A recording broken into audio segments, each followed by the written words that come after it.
Next lesson आता है solutions to simultaneous linear equations. Solution का मतलब है वेरिएबल की वैल्यू निकालना।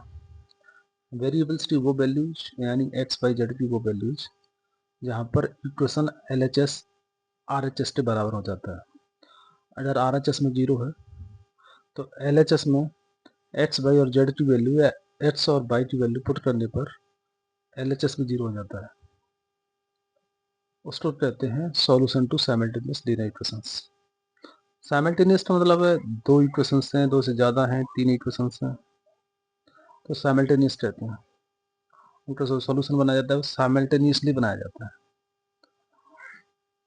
अब जो लीनियर इक्वेशंस हैं उनमें आपके सिलेबस में दो टाइप के होमोजीनियस लीनियर इक्वेशंस और नॉन होमोजीनियस लीनियर इक्वेशंस।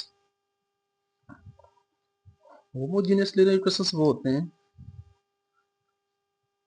जिनमें कांस्टेंट की वैल्यू 0 होती है, और नॉन होमोजीनियस इक्वेशंस वो होते हैं जिनमें कांस्टेंट की वैल्यू 0 नहीं होती है। जो होमोजीनियस लीनियर इक्वेशंस हैं उनमें हर इक्वेशन में कांस्टेंट 0 होता है।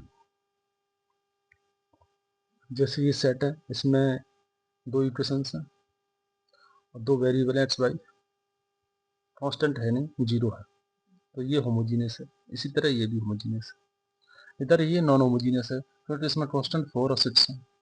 इधर ये भी नॉन होमोजीनियस है क्योंकि इसमें क्या है, कांस्टेंट की वैल्यू 6 है।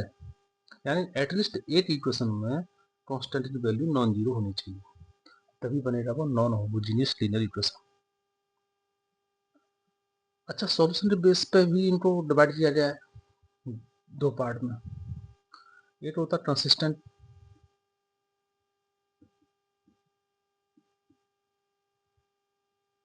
दूसरा होता है इनकंसिस्टेंट।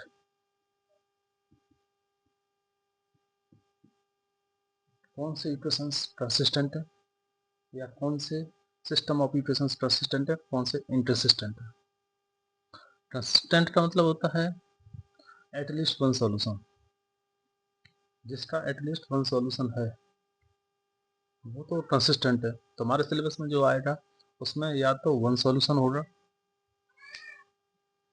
या फिर इन्फाइनाइटली मैनी सॉल्यूशन होगा। यानी एक सिस्टम ऑफ इक्वेशन के या तो यूनिट सॉल्यूशन होगा यानी वन सॉल्यूशन होगा। कंसिस्टेंट के लिए या तो वन सॉल्यूशन होना चाहिए या फिर इनफाइनाइटली मैनी सॉल्यूशंस।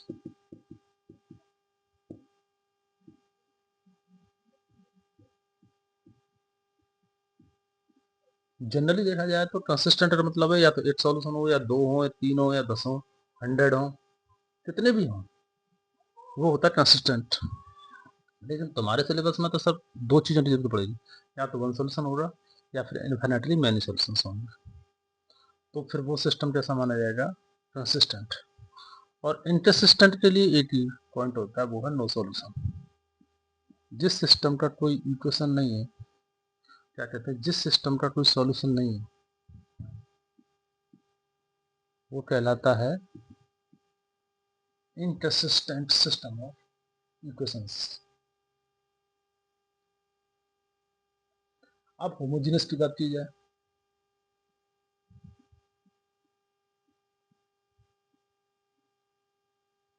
होमोजीनियस के लिए क्या होगा, या तो होगा वन सॉल्यूशन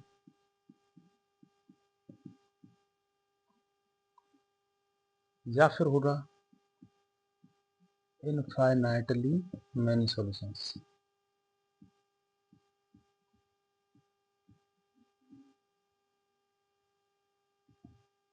यानी homogeneous always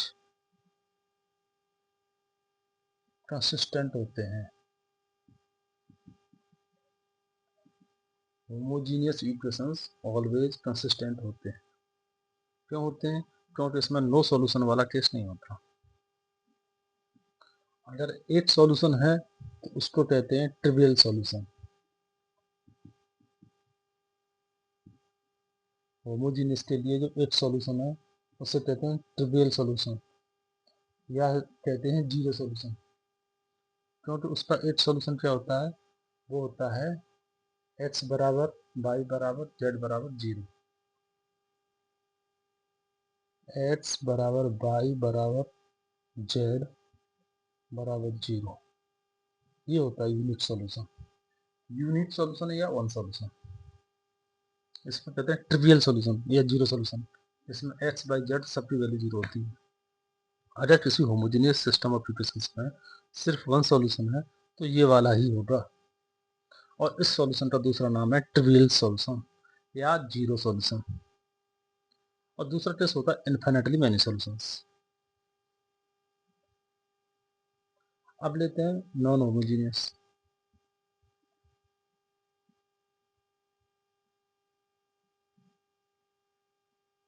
non homogeneous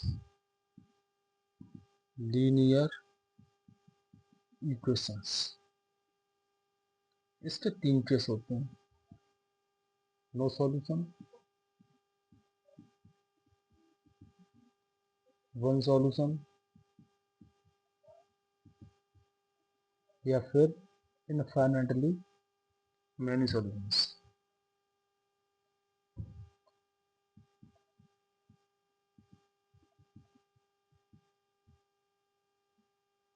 infinitely many solutions.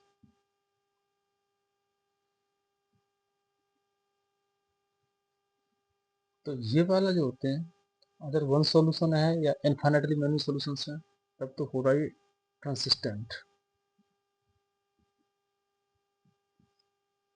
अगर नो सॉल्यूशन है तो फिर हो रहा इनकंसिस्टेंट।